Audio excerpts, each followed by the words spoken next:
means that in the past I started using the bus. It means 3 days ago I went by bus, 2 days ago I went by bus, 1 day ago I went by bus, and today I am still going by bus. So it means it happened in the past, and it is still happening. That's the difference. That's the difference. Does that help clarify it for you? And as I say, the important thing to be an English speaker is not so much to remember, past tense, past continuous tense, and future perfect. The important thing is just to know through experience, through practice, when to use which tense. So when we want to say that, okay, my car was damaged, I had to go to work by bus. So a week ago I went by bus, Monday I went by bus, Tuesday I went by bus, Wednesday I went by bus. I'm still going by bus. So we could say I am going by bus or I have been going by bus. One is simple past and the other tells us that it was past but it's still going on. It's past but it's still going on. And that's why these little shifts in verb tense really do convey a different meaning to the listener. Okay? Very good. And then the bus is slow and I have been late several times already. And then I'm at number 13. It took at least 2 more weeks to fix my car. Until then, I needed to find a better way to get to work. I do not want to be late anymore. So we did really very well with that. We did very, very well with that. Because a couple of those were kind of tricky. But I think you've done really very, very well. I will take, it will take at least 2 more weeks. Which one? For number 13? Yes.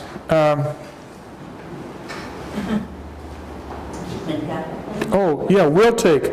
I made a mistake when I was reading. Number 13, it will take at least 2 more weeks.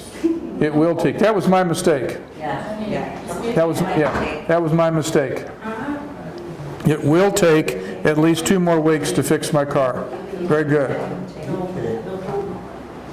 You all are very, very sharp. You are very, very sharp. Very good. Very good. Her name is. I am proud of you. Her name is Ting. Do you know her name? Her name is Ting. You can call her name Ting. Sim? Ting. T-I-M. Tim. She is a very Okay. good student and a smart, very smart student. Very, very. Very kind. Very, very, we would say very sharp. Too sharp. Sharp. Too sharp. Yeah. Well, I'm going to introduce a real simple lesson, and then we'll take a break, and then we'll come back and we'll practice it some, okay? Thank you. And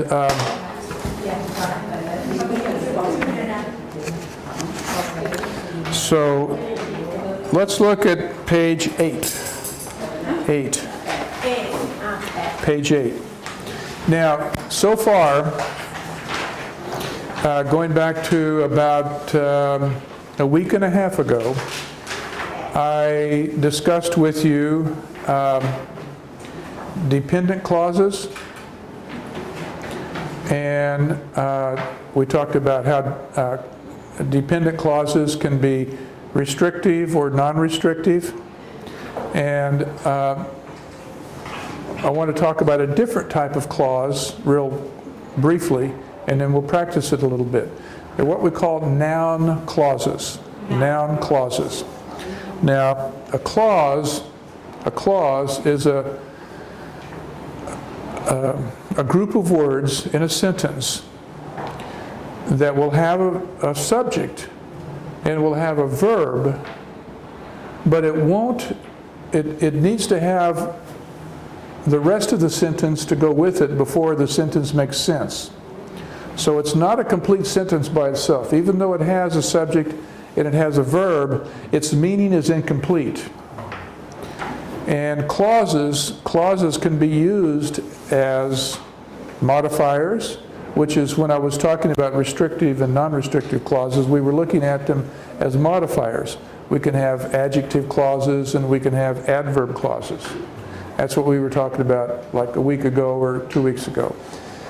This example on page 8, this is an example of a noun clause.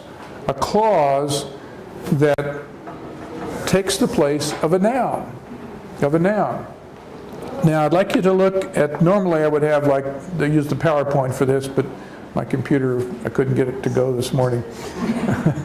At the top of page 8, you'll see a couple of examples of noun clauses.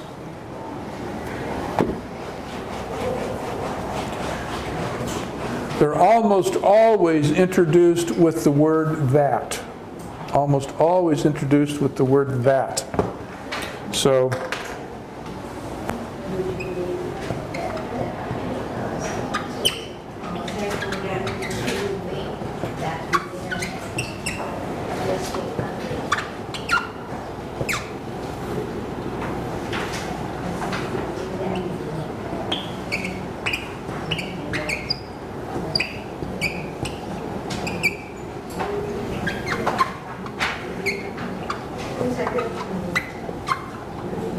okay, at the top of this page, we have a sentence that reads, Emily realizes that Brenda has a good brain. Okay? In other words, Emily realizes that Brenda is sharp. Same thing. Now, here's the clause.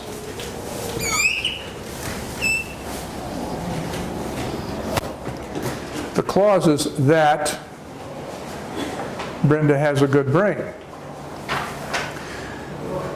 That group of words is a clause because it has a subject and it has a verb. So it's a clause. But if all we did was say that Brenda has a good brain, that's an incomplete thought. That wouldn't be a sentence by itself. So we need to put this clause with the rest of the sentence in order for the sentence to be a complete thought. Now, if we just look at the clause, we will see that all of those words together stand for a noun. Because this sentence says, Emily realizes that Brenda is very smart. So what does Emily realize? See, that clause tells us, that whole clause, that whole group of words tells us what Emily realizes. So it stands for a noun. A noun clause is a group of words that replaces just one word.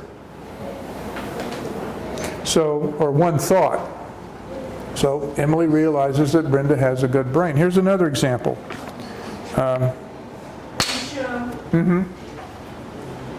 Brenda has a good brain. Is a main clause. That Brenda has a good brain is main clause. no. That Brenda has a good brain is a noun clause. The main clause, the one that. Here's the main clause. Emily realizes. That's the main clause. That's the main part of the sentence. But it's incomplete because we don't know what Emily realizes. So when we put the noun clause after it, Emily realizes that Brenda has a good brain. That Brenda has a good brain is the noun clause. And there's a couple of other examples there. When we have noun clauses, we could say, well, they're almost always introduced with the word that. So I could say, here's my main clause. I think, that's the main clause. I think that you are very good English students. That you are very good English students is the noun clause.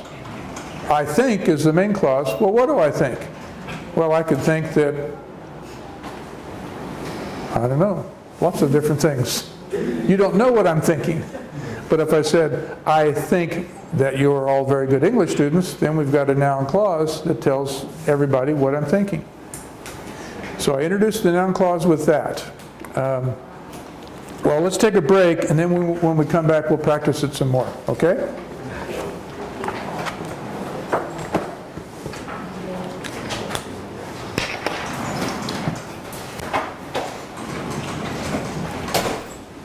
Teacher, Yeah. please explain the meaning how to use between need and want. After class, I would like to know how to use need and want. The same Oh. meaning. How to use it. Oh, like when we would want to use those? Okay. After Yeah. Uh-huh. Take a break. Pardon me? Take a break. Take a break. Uh-huh. Yeah. Take a break.